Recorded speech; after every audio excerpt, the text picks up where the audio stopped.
Meaning of George V. George V.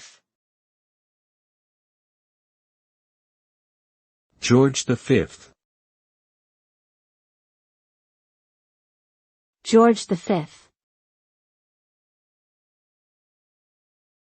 George V.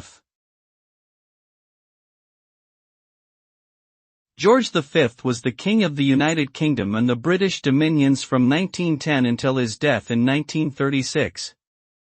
He was the second son of King Edward VII and Alexandra of Denmark, and he succeeded his father as king at the age of 44.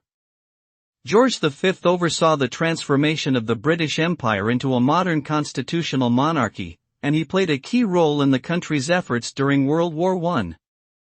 He was also known for his commitment to public service and his efforts to promote the welfare of working-class people.